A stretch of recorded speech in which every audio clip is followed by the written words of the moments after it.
उत्तर प्रदेश देश का सबसे बड़ा सियासी सूबा 2027 में विधानसभा चुनाव होने हैं और सबसे बड़ा मुकाबला माना जा रहा है। ऐसे में सवाल उठ रहे हैं कि योगी आदित्यनाथ लगातार तीसरी बार इतिहास बनाएंगे या अखिलेश यादव यूपी की सत्ता में वापसी करने वाले हैं। हम आपको सिर्फ बातें नहीं बल्कि ओपिनियन पोल के साथ साथ ग्राउंड रियलिटी और जातीय समीकरण भी बताने वाले हैं। आपको बता दें, उत्तर प्रदेश में चुनावों से पहले ही बयानबाजी शुरू हो चुकी है, जहां पर बीजेपी के नेता संगीत सोम ने समाजवादी पार्टी के बड़े नेता आजम खान को 2 टके का नेता तक कह दिया। ऐसे में सवाल उठने लगे हैं कि बयानबाजी कहीं 27 के चुनाव से पहले की पिच तैयार करने की तो नहीं। तो आइए बात करते हैं एक बार फिर से, क्या योगी आदित्यनाथ जलवा दिखाएंगे या अखिलेश यादव दमदार वापसी करने वाले हैं? यूपी की राजनीति का किला कौन जीतेगा, यही सबसे बड़ा सवाल है। इस समय यूपी में बीजेपी की सरकार है और मुख्यमंत्री है योगी आदित्यनाथ बाबा। बीजेपी का फोकस कानून व्यवस्था, इंफ्रास्ट्रक्चर, एक्सप्रेसवे, एयरपोर्ट और हिंदुत्व की राजनीति पर है। दूसरी तरफ समाजवादी पार्टी और कांग्रेस लगातार हमलावर है और महंगाई, बेरोजगारी और किसानों के मुद्दे उठा रहे हैं। अगर हम समाजवादी पार्टी और बीजेपी की ताकत और कमजोरियों की बात करें तो आइए जरा उस पर भी नजर डाल लेते हैं। बीजेपी की ताकतें जान लीजिए। मजबूत संगठन, प्रधानमंत्री नरेंद्र मोदी का चेहरा और सीएम योगी का चेहरा। और वही हिंदुत्व के साथ साथ जब राष्ट्रवाद जुड़ जाता है तो बीजेपी की पिच काफी मजबूत हो जाती है। वही भारतीय जनता पार्टी की अगर कमजोरियों की बात करें तो एंटी इनकम्बेंसी सबसे बड़ी कमजोरी देखी जा रही है। 10 साल की सत्ता विरोधी लहर बीजेपी के खिलाफ है।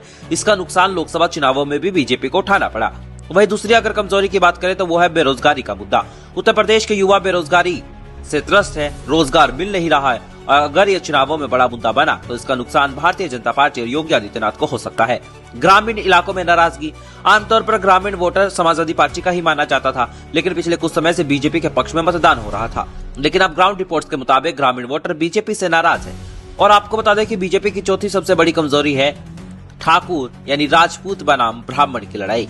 लगातार कहा जा रहा है कि ब्राह्मणों को अपमानित किया जा रहा है, इसीलिए ब्राह्मण वोट बीजेपी से नाराज है। वही समाजवादी पार्टी की बात करें तो समाजवादी पार्टी के नेता अखिलेश यादव का फोकस पीडीए यानी पिछड़ा, दलित और अल्पसंख्यक समाज पर है। आपको बता दें, पीडीए में अखिलेश यादव ब्राह्मणों को जोड़ने की तैयारी भी कर रहे हैं।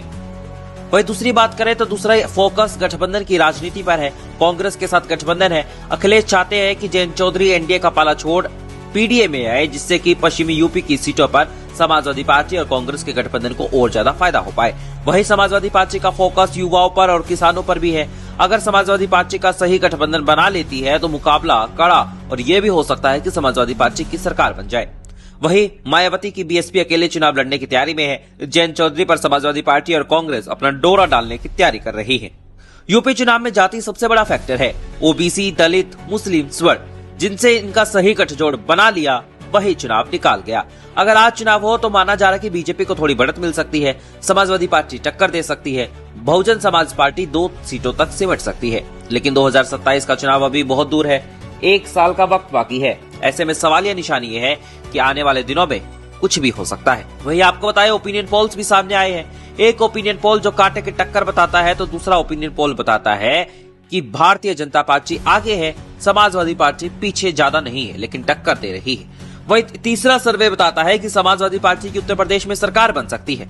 समाजवादी पार्टी के गठबंधन को 229 से 242 सीटें मिल सकती है। बीजेपी गठबंधन को 162 से 171 सीटें मिल सकती हैं।